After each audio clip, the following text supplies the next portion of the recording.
வணக்கம். இன்றைய ஜோதிட பதிவில் 12ஆம் வீடு என்று சொல்லக்கூடிய மோட்சஸ்தானம், விரயஸ்தானம், மரணத்தை பற்றி பேசக்கூடிய ஸ்தானம் 12ஆம் வீடு. கிரகத்தில் பார்த்தீங்கன்னா ஆயுளை குறிக்கக்கூடியவர் சனி.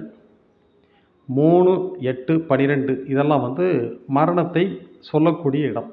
அவங்களுடைய மரணம் எப்படி நடக்கும், அவங்க எந்த இடத்துல குடும்பம் சூழ அவங்களுடைய உயிர் பிரியுமா, இல்லை நண்பர்களினால் ஏதாவது பிரச்சனை ஏற்படுமா, வேலைக்காரர்கள் நம்ம செய்தியில் பத்திரிகையில் படிக்கிறோம், வீட்டில் வேலை செஞ்சவங்களால அவங்க ஏதோ ஒரு துன்பப்பட்டு மரணம் அடைகிறதும், வேறு சதி செஞ்சு பிரச்சனை வர்றது எல்லாமே ஜாதக கோளாறு தான். அவங்கெல்லாம் சரியான இடத்துல பார்த்துருந்தாங்கன்னா அந்த நிலையை தவிர்த்துக்கலாம். அந்த மாதிரி இருக்கிறவங்க நிச்சயமாக வாழ்க்கை சூழ்நிலை ப்ராக்டிக்கலாகவே சில விஷயங்களை தவிர்க்கிறதும், இந்த மாதிரி திருக்கடையூர் சென்று பரிகாரம் செஞ்சுக்கிறதும் அவங்களுக்கு தலைக்கு வர்றது தலப்பாகையோடு போயிடும்னு சொல்லிட்டு நாம் சொல்லலாம்.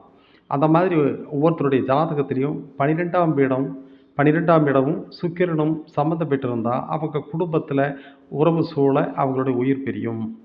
அதே மாதிரி பார்த்திங்கன்னா சனி கெட்டு போயிருந்து 12ஆம் வீட்டுக்கு சம்மதம் இருந்தால், 12ஆம் வீடுங்கிறது மரணத்தை குறிக்கக்கூடியது. சனி ஆயுள்காரகன்.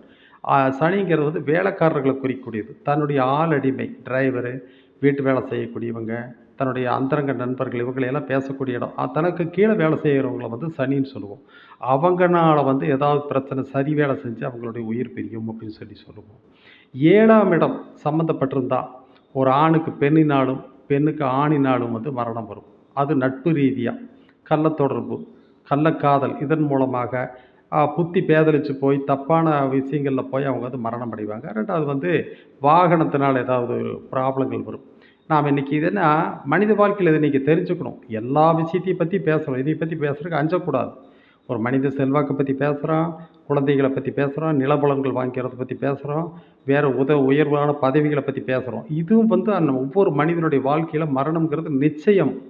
அப்போ அது ஒரு 60 வயசுக்கு மேலே பேசுகிறவங்க நிறைய கேட்குறாங்க. நான் எவ்வளோ நாளைக்கு நான் இந்த உலகத்தில் கொடுத்து வச்சுருப்பேன், என் குழந்தைங்க எனக்கு சோறு போடுவாங்களா, நான் கடைசியில் எனக்கு நல்ல விதமாக என்னுடைய வாழ்க்கை முடியுமான்னு கேட்குறாங்க. இது ஒவ்வொரு சின்ன வயதிலிருந்து என்னுடைய ஜாதகம் என்ன சொல்லுது, என்னுடைய வாழ்க்கை, என்னுடைய உடல் எப்படி, என்னுடைய உயிர் எப்படி, என்னுடைய வாழ்க்கை எப்படி, என்னுடைய குழந்தைகள் எப்படி, என்னுடைய மனைவி எப்படி, அதே மாதிரி என்னுடைய மரணம் எப்படிங்கிறது தெரிஞ்சுக்கணும்.